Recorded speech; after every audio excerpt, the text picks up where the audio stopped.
किसी जंगल में एक रानी नाम की चिड़िया रहती थी जो बहुत मेहनती थी। हर वक्त किसी न किसी काम में लगी रहती। इसके करीब ही एक कालू नाम का कौवा रहता था जो बहुत लालची था। हर वक्त किसी न किसी दाव में रहता। जंगल में बारिश न होने की वजह से दाने की काफी ज्यादा कमी हो गई थी। फिर एक दिन रानी को ख्याल आया कि वो जगह खाली पड़ी है, क्यों ना इस जगह से फायदा उठाया जाए। रानी ने सोचा कि इस जगह दाना बोया जाए और उससे रानी ने सोचा मेहनत तो होगी लेकिन दाने भी बहुत ज्यादा हो जाएंगे। रानी ने सोचा क्यों ना इस काम में मैं अपने पड़ोसी कौवे को भी साथ मिला लूं। रानी कौवे के पास जाती है और कहती है,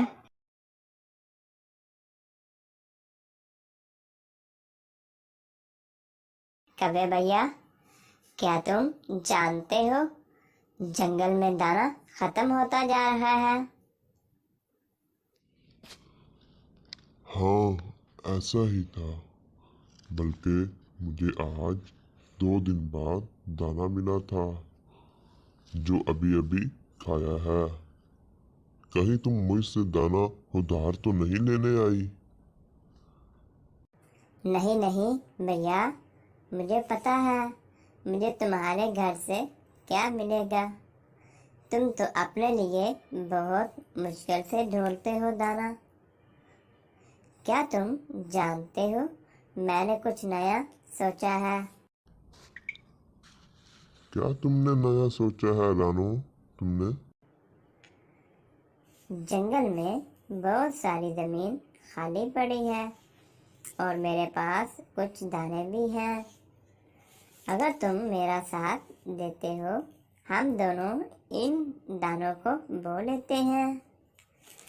इसमें हमारे पास खाने को कोई कमी नहीं होगी। बात तो तुम्हारी ठीक है। काम मिलके कर लेंगे। जो फसल होगी वो तुम्हारी और मेरी आधी आधी होगी। तो फिर चलो आज हम जमीन को नरम कराते हैं। क्यों ना के बीज नरम जमीन में उगता है। ऐसे अचानक से तुम मुझे बता रही हो। मुझे आज काम है, लेकिन आज ऐसा करो कि ज़मीन को तुम नरम कराओ। बाकी का काम मैं तुम्हारे साथ करवा दूंगा। अगर आज तुमको काम है तो मैं अकेली ही जमीन नरम कर आती हूँ। हाँ, लेकिन कल बीज बोना है। कल तुमको लाजमी जाना होगा। पक्का। मैं कल तुम्हारे साथ जाकर सारे बीज खुद ही बो दूंगा। रानी अकेली ही जमीन नरम करने के लिए चली जाती है। सख्त गर्मी में रानी धूप छां की परवाह किए बगैर सारा दिन जमीन को नरम करती है। सारा दिन गर्मी में काम करने की वजह से वो शाम को आते ही सो जाती है और रानो सुबह होते ही जो दाने इसके साथ पड़े थे वो लेती है और कौवे के पास चली जाती है। आओ आओ रानो, सुनाओ कैसी हो? मैंने कल सोचा तो था मैं चलूं, लेकिन काम की वजह से मैं आ ना सका। और सुनाओ, आपने ज़मीन अच्छी तरह नरम की है ना? हाँ, आखिर दानों का मसला है ना? भैया, मजाक अच्छा कर लेते हो। हाँ, मैंने जमीन अच्छी तरह नरम करती थी, लेकिन आज भी काम बहुत ज्यादा है। दानों को जमीन में बोना है। कोई बड़ा काम नहीं है। मेरे दादाजी जब जिंदा थे तो मैं अक्सर उनके साथ जाया करता था। वो बहुत अच्छी तरह दाना बो लेते थे। मैंने उनसे बहुत कुछ सीखा है। तो फिर चलो। और कौवा जैसे ही चलने का सोचता है तो उसकी नज़र सूरज पर पड़ती है, जो सुबह सवेरे ही आग बरसा रहा था।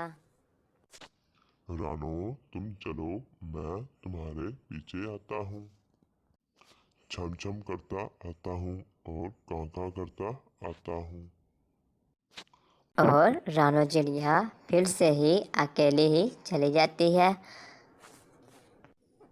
नदी के पास जाकर वो ज़मीन में दाने बोना शुरू करती है।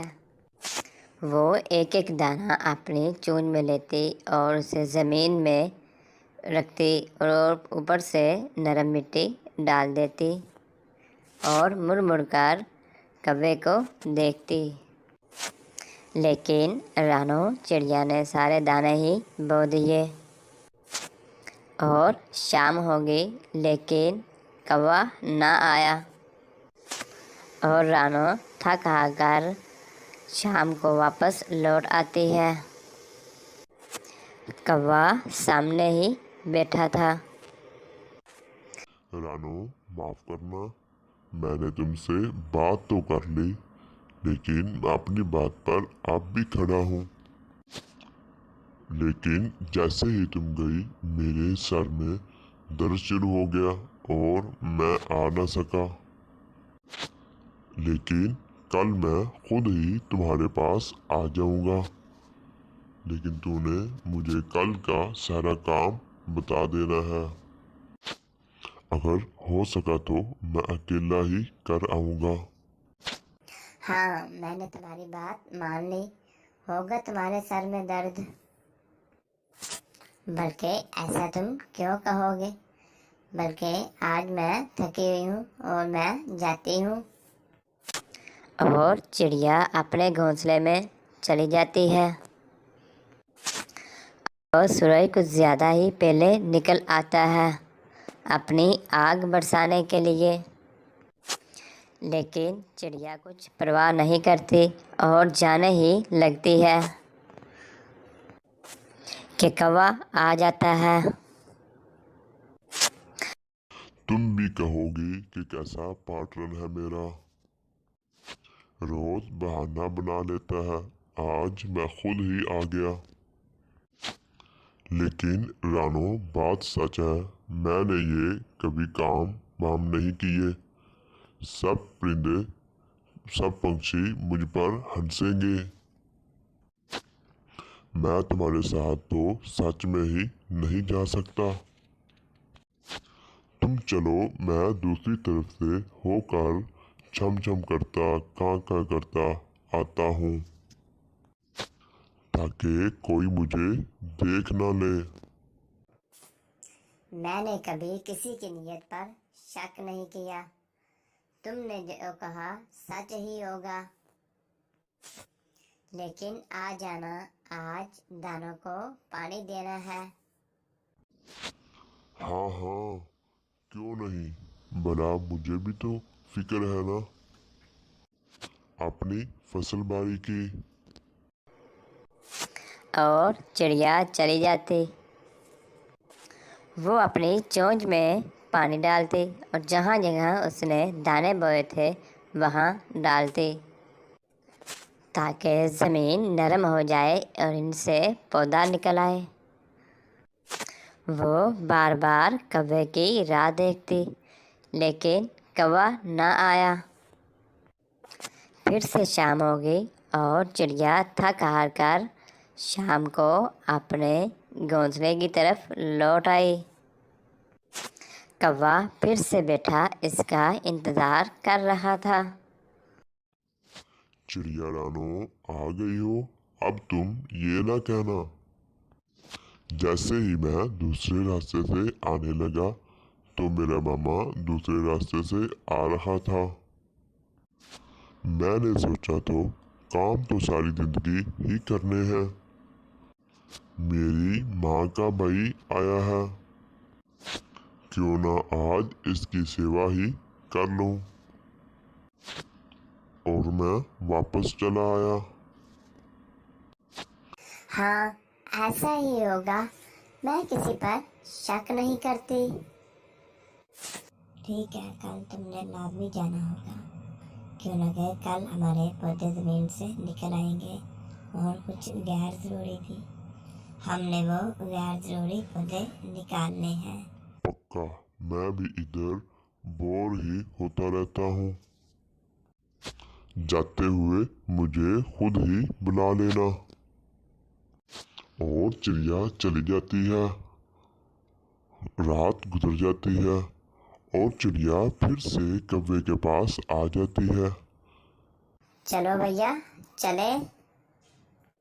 मैं तुम्हारा ही इंतजार कर रहा था।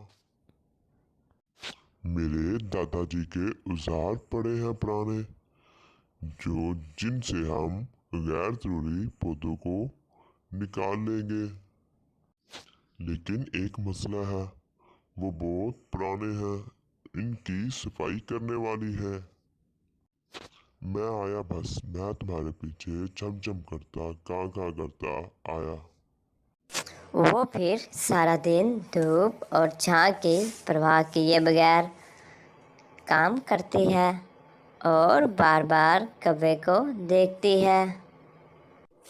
लेकिन कौवा आज भी नहीं आया। वो शाम तक सारी फसल की सफाई कर लेती है और शाम होते ही वो वापस आ जाती है।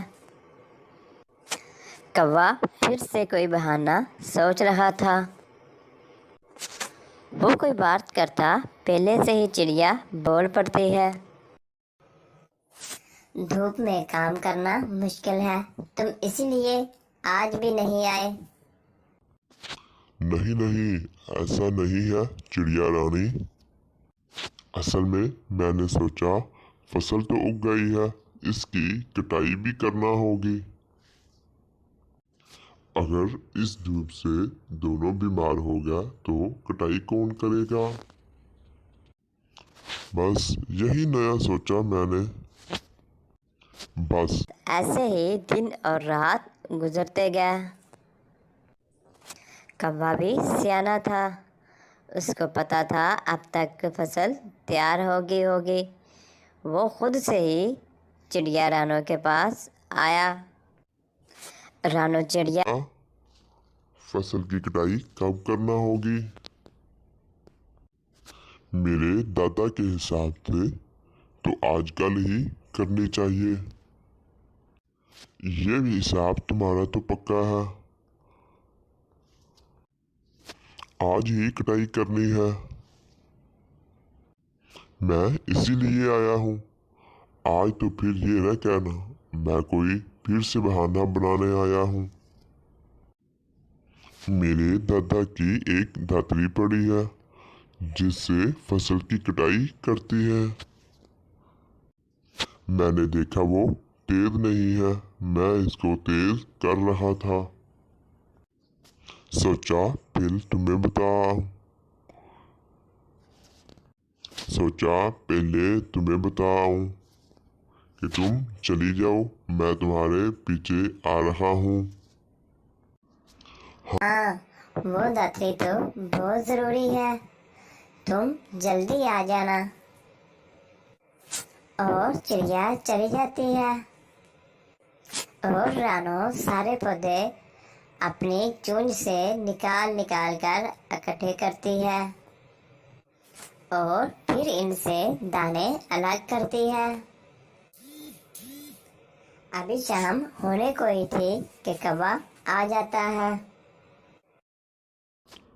हाँ जी रानो, हो गया काम। शायद मैं थोड़ा लेट आया हूँ, लेकिन मैंने सोचा आज भी न गया तो रानो मुझ पर भरोसा नहीं करेगी। आसमान पर बादल आ रहे थे, मैं इसीलिए भागा। इतनी मेहनत की है, कहीं अनाज बारिश से खराब ही ना हो जाए। तुम थक गई होगी ना, आखिर बांटना भी है फसल को। ये काम तो मेरे दादाजी ने मुझे बहुत अच्छे से समझाया हुआ है। और कौवा जल्दी से दानों वाली ढेर पर बैठ जाता है। ये दाने मेरे और सिट्टा तुम्हारा। इंसाफ यही बनता है, क्यों ना कि तुमने मेहनत ज़्यादा की है। रानो हैरान होकर कौवे की तरफ देखती है, लेकिन कौवा थोड़ा सा गुस्सा दिखाता है। चलो चले जाओ, अपने दाने संभाल लो, बारिश आने वाली है। बेचारी चिड़िया खामोश होकर दानों के पास बैठ जाती है और फिर अचानक से बारिश शुरू हो जाती है। चिड़िया जल्दी से ही अपनी जगह बना लेती है, लेकिन कौवा लालच से ही अपने दानों में छुप जाता है। ज़्यादा बारिश होने की वजह से सारे दाने कौवे के ऊपर आ जाते हैं और कौवा अपने लालच की वजह से अपने अंजाम को पहुंच जाता है और वही मर जाता है। इस कहानी से हमें यह सबक मिलता है कि कहीं कहीं ज़्यादा चालाकी हमें ले डूबती है।